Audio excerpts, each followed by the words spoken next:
वर्तमान समय में ऐसी कई समस्याएं हैं जिनका इंसान सामना कर रहे हैं। वे सिर्फ इसलिए है कि हमने वो जागरूकता खो दी है। कई शक्तियों के साथ तालमेल में कैसे रहा जाए। अगर आप जीवन के तालमेल में आ जाते हैं तो आप भी सुबह 3 बजे के आसपास नींद से जाग जाएंगे। उस समय बैठकर वे अभ्यास करें जिनकी आपको दीक्षा दी गई है, तो उससे सबसे ज्यादा फायदा होगा। जिस तरह से धरती घूम रही है और जो भी हो रहा है उस वजह से एक बुनियादी बदलाव आता है।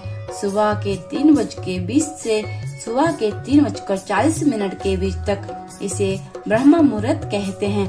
ऐसा बस 33 डिग्री लैटिट्यूड तक ही होता है। मनुष्य का सिस्टम एक विशेष तरीके से व्यवहार करता है। ये एक संभावना है, एक जागरूकता रही है।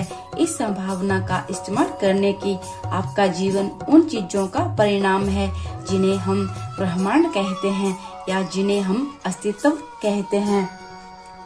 तो हम इस जबरदस्त घटना का परिणाम है जिसे हम सृष्टि कहते हैं। हम अपने आप में एक अलग जीवन नहीं है। जब आप तालमेल में होंगे तब कुछ चीजें होंगी। अमेरिका में ऐसे झिंगुर पाए जाते हैं जो 17 सालों में एक बार जागते हैं। क्या आपने कुछ ऐसा देखा है? वे समझ जाते हैं कि 17 साल हो गए हैं और बिना किसी अलार्म के वो जाग जाते हैं। ये कैसे होता है? सदगुरु कहते हैं ये प्रकृति के साथ तालमेल में है। हमने प्रकृति के साथ तालमेल खो दिया है और हमें लगता है ये हमारी प्रकृति के हैं। नहीं, कई सारी बीमारियां जिनको मनुष्य अनुभव कर रहे हैं वे इसलिए हैं क्योंकि हमने जागरूकता खो दी है। उन कई सारी शक्तियों के साथ तालमेल में कैसे रहा जाए जो हमें बनाती हैं, जो हम हैं।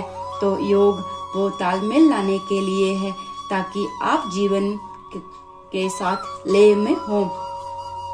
अगर आप जीवन के साथ लय में हो तो आप भी सुबह 3 बजे के थोड़ा बाद जाग जाएंगे।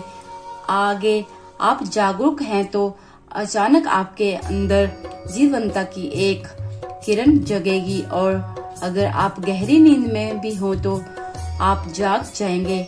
आपके साथ ये होना ही चाहिए। इसका मतलब है आप उसके साथ तालमेल में हैं, आप जीवन के तालमेल में हैं। तो मुझे क्या करना चाहिए? क्या मुझे ध्यान करना चाहिए या क्रिया? इससे फर्क नहीं पड़ता कि आप क्या करते हैं। आपको वो प्रक्रिया करनी है जिसकी आपको दीक्षा दी गई है, क्योंकि दीक्षा का मतलब है आपको कोई अभ्यास सिखाया ही नहीं गया है। आपके सिस्टम को उससे परिचित कराया गया है, उसे आपके सिस्टम में उतार दिया गया है। तो वो जो भी हो, अगर आप में जीवित बीज है और आप ब्रह्म मुहूर्त पर जागे और वो अभ्यास करें तो इससे सबसे ज्यादा फायदा होता है, क्योंकि तब धरती के बदलाव का आपके सिस्टम पर वैसा ही असर होता है। अगर आप एक विशेष तरह से जागरूक हो जाएं और आपके अंदर एक खास स्तर की जागरूकता आ जाए तो आप बस जान जाएंगे कि वो समय कब है। अगर आप सही समय पर सोने जाएंगे तो आपको अलार्म की जरूरत नहीं होगी।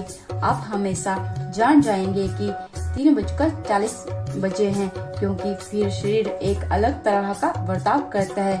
उस समय अगर आप बैठकर वो प्रक्रिया करें जिसकी आपको दीक्षा मिली है, वो नहीं जो आपने किताबों से पढ़ी है, तो सबसे ज्यादा फायदा होगा। उस समय बीज को अंकुरित होने में जरूरी मदद मिल जाएगी या वो अन्य समय के मुकाबले ज्यादा तेजी से विकसित होगा। ये सिर्फ दीक्षित लोगों के लिए ही है। अगर आप दीक्षित नहीं हैं तो आप किताबी योगी हैं, तो आप 3:40, 6:40, 7:40 इससे कोई ज्यादा फर्क नहीं पड़ता। ऐसे लोगों के लिए संध्या काल ज्यादा महत्वपूर्ण होते हैं। संध्या मतलब सूरज के उगने से 20 मिनट पहले से 20 मिनट बाद तक, या सूरज के डूबने से 20 मिनट पहले से 20 मिनट बाद तक। दोपहर और आधी रात के लिए भी यही सच है, लेकिन उनकी प्रकृति अलग है। तो ये 2 संध्याएं उनके लिए बेहतर हैं जो दीक्षित नहीं है। 3:40 उनके लिए अच्छा है जिन्होंने शक्तिशाली दीक्षा ले रखी है। आज की वीडियो आपको कैसी लगे? आप सुबह कितने बजे उठते हैं? कमेंट में जरूर बताएं और ऐसी ही धार्मिक और आध्यात्मिक वीडियो को सुनने के लिए चैनल को सब्सक्राइब कीजिए। हरे कृष्णा।